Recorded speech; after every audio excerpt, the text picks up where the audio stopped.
doing my best to make you part of versus the rest. Welcome to Versus the Rest. Today we're going to watch a video from The Hill, which is like a news organization. I think they're only online, I'm not too sure. So let's start this up. It's about, New York Times lied about RFK's Jr.'s COVID comments. I probably guess they did. Oh, let's wait. It says here to get the latest information from Health Canada on COVID. Oh, that seems interesting. Not.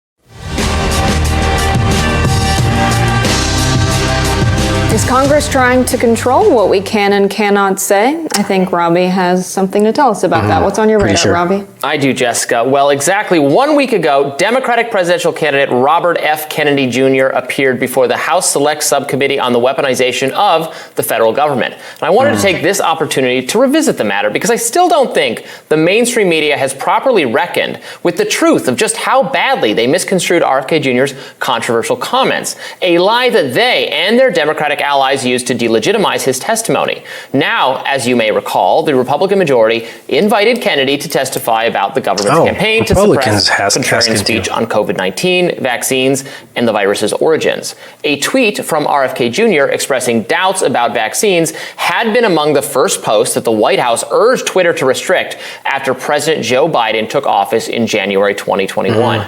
Yeah, I remember Before that. Kennedy could even read his opening statement at the hearing, Representative Debbie Wasserman Schultz attempted to move the panel to executive session, which would have effectively blocked the public from hearing what the witness had to say.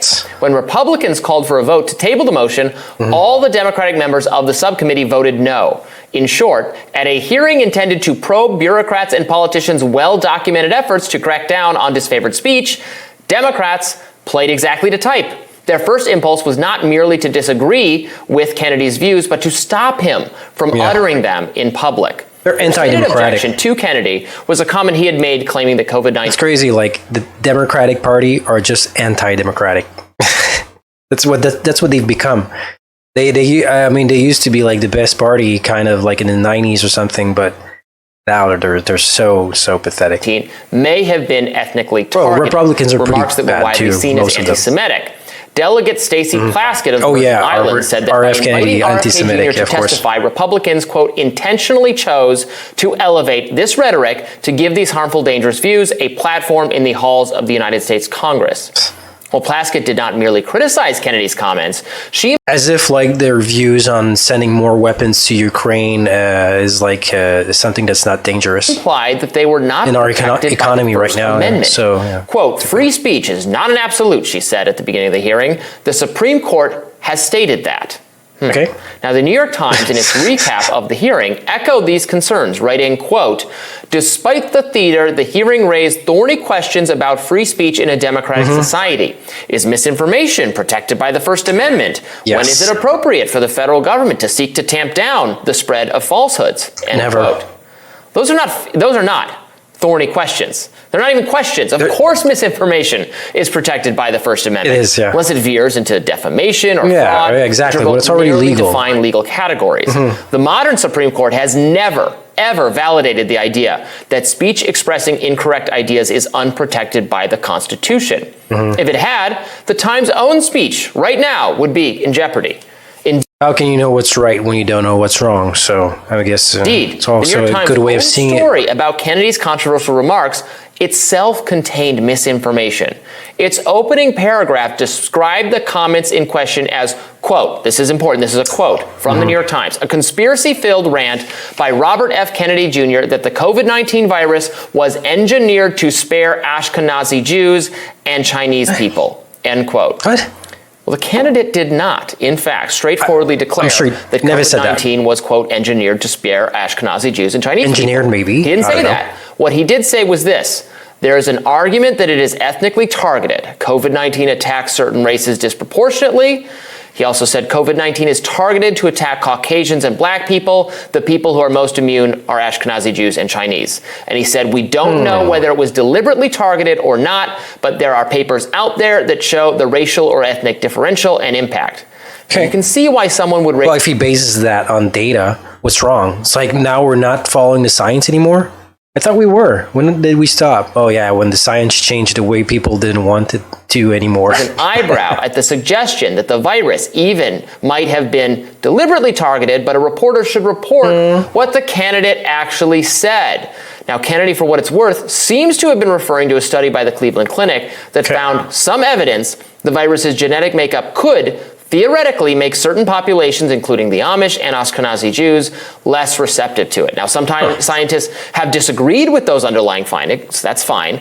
And moreover, the disproportionate impacts of COVID-19, I think, are likely best explained by certain populations' overall health, age, access to medical resources. Makes sense. Larger well, point, yeah, can be both. the government funding of research that creates such viruses is dangerous. In an interview on Rising, the candidate claimed that it never entered my mind that it was engineered directly to protect Jews and injure other people. Unfortunately, the Democrats' behavior at the hearing is part of a pattern. Far too many political leaders have urged greater censorship of contrarian COVID speech, especially online. The vast federal bureaucracy, first under Donald Trump and then in a greatly expanded fashion under Joe Biden, pushed private tech companies to censor speech that was critical of the government's approach to the pandemic. Both the Twitter files and my own Facebook files show the White House, the Centers for Disease Control and Prevention, the Department of Homeland Security, the FBI, other arms of the federal government frequently contacted content moderators for the purpose of jawboning. These pushes for greater content moderation were not just philosophically wrong, that is, at odds with principles of free speech, they were often wrong about the underlying facts as well. One need not co-sign everything RFK Jr. has ever said about the virus or vaccines to admit that the mainstream purveyors of pandemic-related information made grave errors of scientific judgment. For instance, again, the New York Times lead coronavirus reporter Apurva Mandavili said the lab leak theory of COVID-19's origins was a, quote, racist falsehood, and she was in good company. The established media. If it was like in a white country, would have been racist? No. It's like, oh yeah, of course. Persistent crusade to demonize lab leak dissenters, other than a tiny number of cautiously dissenting voices, did not end until earlier this year, after multiple federal agencies finally concluded that a lab leak was more likely than natural spillover. If leading Democratic politicians, government health experts, and mainstream media reporters engaged in some self-reflection about their own role in pandemic-era authoritarianism, they might better understand the appeal of a candidate who is running on an explicit platform of never repeating those mistakes. Yeah. So I know we've talked about... But like wanting to never repeat those mistakes would have to admit first that they were wrong. So that's like really hard to do. Like the governments and everything, they're never going to admit that they were wrong in the way they handled it. And they weren't wrong. They were just following orders pretty much. Like somebody was running the show and it wasn't like the countries. It was something over sub country that was over actually Uber country that was controlling everything. Well, not controlling, but giving like the main objectives and what you should do and everything. It was the same thing everywhere. Like it was an obvious conspiracy. I mean, people that have access to information all around the world could see the same things being played out at the same time. Same techniques used by governments to ask the population to step in line and just shut up. This a couple times on the show, but I just wanted to revisit it one last time.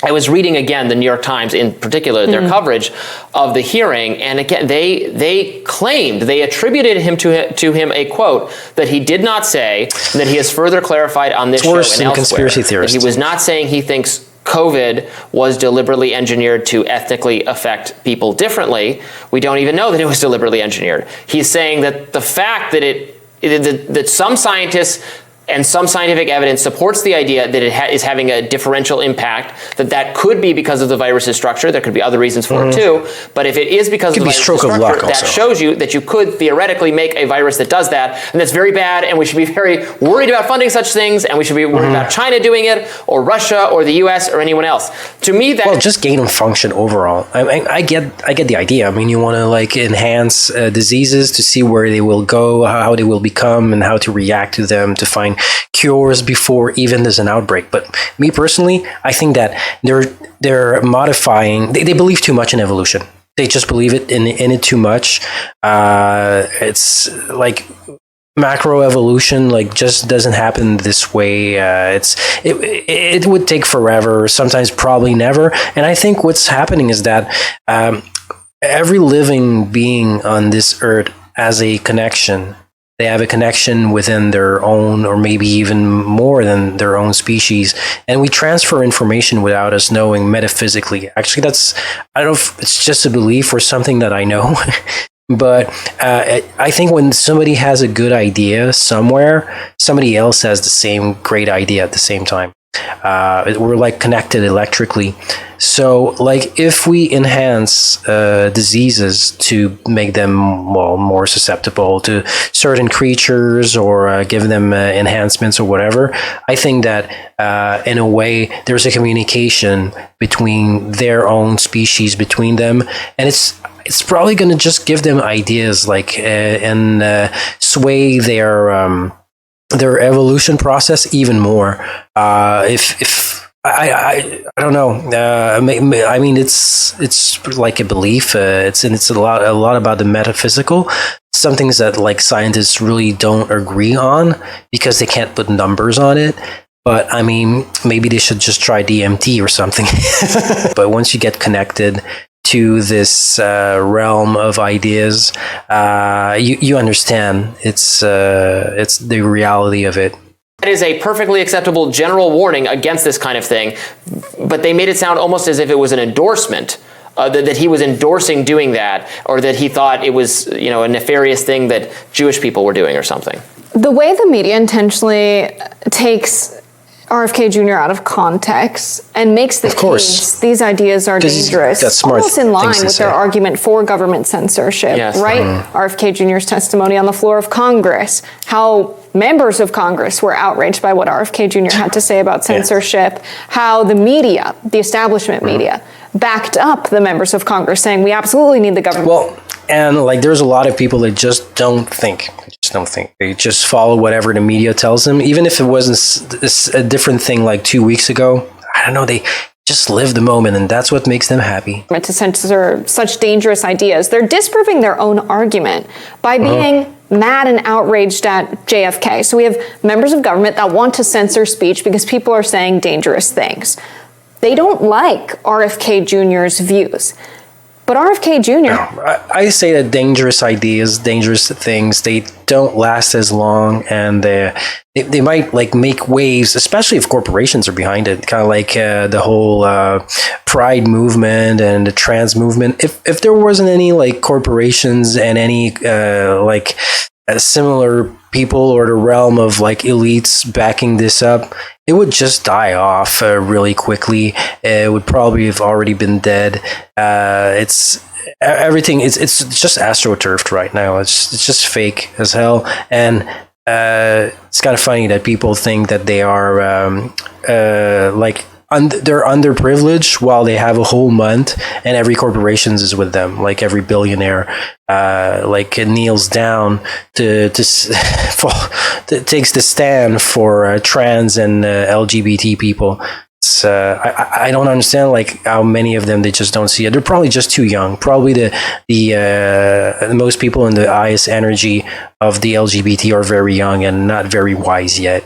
They'll probably get it if they agree that they were wrong. Has the highest favorability rating among anyone running for public office, so he could very well get elected to public office and become the government. So they agree that because we can elect people to public office that might not have a sensible idea of what views and perspectives are safe and good and which are dangerous, perhaps it should not then be the government's job of censoring information. Because people like RFK Jr. could be elected to public office and do it in a direction that you might not like. It's this classic case of, what I think our founders warned us about in the Federalist Papers, where they talked about liberty being, a necessary thing.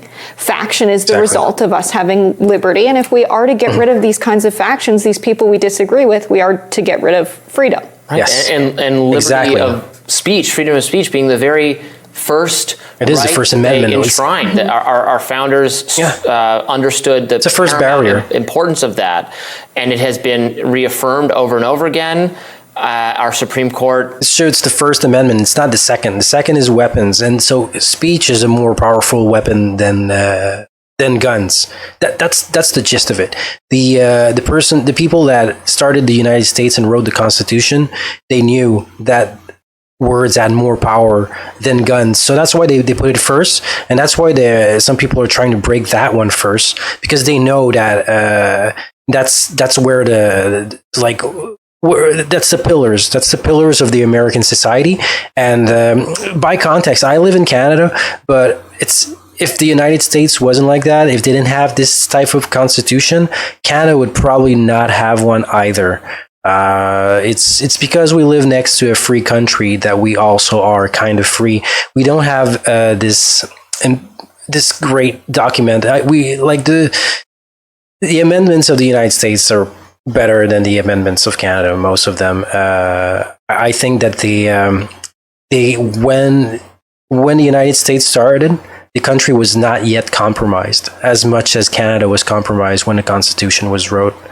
So I think theirs is a stronger constitution. You can have different views of today's Supreme Court, but I think something all of us libertarians, leftists can agree on and appreciate is that we have more, from a legal standpoint, at least on paper, an ironclad protection of free speech rights, but they're being chipped away at, not even by our legislators, but by these federal bureaucrats, and then their allies in the mainstream media who are reinforcing the things the bureaucrats want done and want said in order to provide a pretext or to come out with this idea that misinformation is not protected by the First Amendment. Of course it is. They've never said that it's not. Because we don't know what the truth is, and we have to hear different ideas and thoughts and viewpoints and argue about. If we hear what's false, we know what's really true. Insistent, but they're wrong. Sometimes other people are wrong. Like it's a collaborative process at arriving at the truth. It was just as easy as bowing down to the most informed or most central authority. Then you wouldn't need it. But those authorities are fallible too. It's not God. It's just people. It seems that anyone on the left who is in favor of this kind of censorship on behalf of the government should remember back. I mean, I think a lot of folks were not alive or politically cognizant during the McCarthy era, when it was the government's explicit mission to censor leftist ideas. We should all be very wary of government censorship. That was not so long ago. From the right or the left, and so I think forgetting how this could be used against leftists and that Cold War era politics of just quelling any, art, literature, anyone expressing ideas that were leftist, were people who were fair game to be persecuted by the U.S. government, to be silenced and to be censured. That wasn't so long ago. So this approach to RFK Jr., that's aggressive. You don't have to like what he says, but to be in favor of government censorship because you don't like what one candidate says is a really extreme way that they're coaxing people with fear to take away some of their liberties, to be quite honest, which sounds like something you would say, Robby. It is. Absolutely. All right, we'll have more Rising in just a minute. Stay with us. All right. That was really good. I think that they both had great points. Of course, they're preaching to the core here. I agree with them entirely. And even if the candidate was somebody that I didn't like, let's say it was like an independent that it was evil, or a Democrat I don't like, or even Mike Pence, whoever. I mean, if they start censoring somebody, if they start making him say things that he didn't say, twisting the words around, that's just bad. Because I don't even understand how people can be so disconnected from the democratic reality that we're supposed to have. Well, of course, it's a republic in the United States, but I'm having problem to put words. I don't understand how they could do anything like that, as if it wouldn't just come back to them, as if if they are pro censorship now, what happens if it's like the right that takes the power, and are they if somebody new comes to power, do you think they're going to remove some of their power? Like if somebody breaks the Constitution, it's like the wall is broken, the pillar is broken, and after that, like anybody that takes power will not give back that power to the population. They will never do. That never happens. I'm sorry, but the only time like the government gives back powers to the population is when there's like a revolution. So it's very dangerous to break down all the amendments. It's going to come back to bite you. No matter what's your position, what's your political leaning, or individual or collective mentality, it's always going to go against you. So, like, even if you are against what people say, you still need to fight for their right to say it. I'm telling you, it's going to come back to bite you. So there's really no other choice in this type of situation, and I hope that people are wise enough to see it. And if somebody thinks I'm wrong about that, like, I mean, go ahead, try to tell me when misinformation was dangerous in the hands of the people that didn't have any power. And I mean, there could be anecdotes here and there, but it's really a lesson in the misinformation that can happen from mainstream media. But I'm getting to something else here, but like, just overall, I mean, if you're against free speech, you're just against democratic processes, and you're going to be against yourself one day. So just don't do it. And always remember to be part of Versus the Rest. If you like this t-shirt, you can at T-Public. The link is down below. I like the quality. I like the fit. I think it's small. I'm not that big. I mean, but I like shirts when they're pretty tight. And I'm very muscular. No, I'm all right. I got a good shape, I guess. But they fit really well. So I recommend them. I like the quality. Some of my friends bought them. They all look like really dashing in them. And since then, I mean, the guy didn't have any girlfriends, and now he has like too many to count just because of this t-shirt. So, no, I'm joking on that. Nah, I mean, I wish it would happen to somebody, but still, somebody's going to say, yeah, who's that t-shirt? It's us. Come on, we are Versus the Rest. So I hope you come back again and watch one of those great videos. Hey, of course, if ever you got some videos you would like for me to react to and comment, send them to me on probably more Facebook, but you can write in the comments also. I get notifications from YouTube. So see you next time. Remember, we are Versus the Rest. See you.